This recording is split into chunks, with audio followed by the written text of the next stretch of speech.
Bharatiya Janata party को उम्मीद है कि 2019 में 4 सीटें मिली थी, लेकिन इस बार कम से कम 8 या 9 सीटें उसे मिल सकती हैं।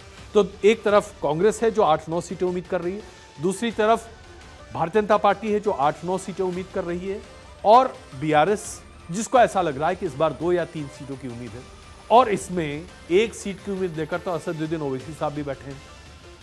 हैदराबाद एक ऐसी सीट रही है जिसे हम पारंपरिक तौर पर ओवैसी परिवार का गढ़ मान सकते हैं, लेकिन इस बार भारतीय जनता पार्टी ने वहां एक ऐसा नेतृत्व सामने रखा है, एक ऐसा उम्मीदवार है डॉक्टर माधवीलता, जो कि असदुद्दीन ओवैसी को वो सब कुछ करने के लिए मजबूर कर रही हैं जो शायद ओवैसी साहब ने बीते कम से कम 10 साल में तो किया ही नहीं है।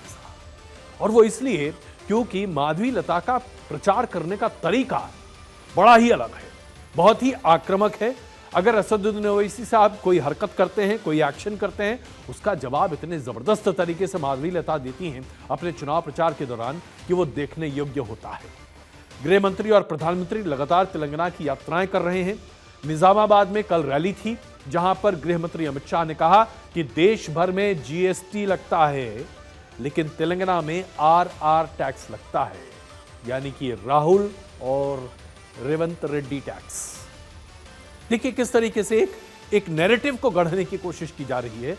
और हैदराबाद की जहां तक लड़ाई की बात करें तो हैदराबाद के लिए अमित शाह ने कहा कि यहां पर मजलिस और ओवैसी, इसी से लोग डरते हैं, लोग बाहर निकलकर वोट नहीं करते। देखिए उन्होंने क्या कहा, फिर इसका एनालिसिस आगे करते हैं। आरआर टैक्स क्या है मालूम है? Rahul Gandhi Revanth Reddy tax. RR tax, जरा जोर से बोले, कौन सा टैक्स? और आरआर टैक्स की उगाही कर कर पूरे देश की कांग्रेस पार्टी को चुनाव लड़ाया जा रहा है। भाई आरआर टैक्स में पैसा किसका जाता है? तेलंगाना की जनता रखा जाता है। ये तेलंगाना को रेवंत रेड्डी ने कांग्रेस का एटीएम बनाने का काम किया है।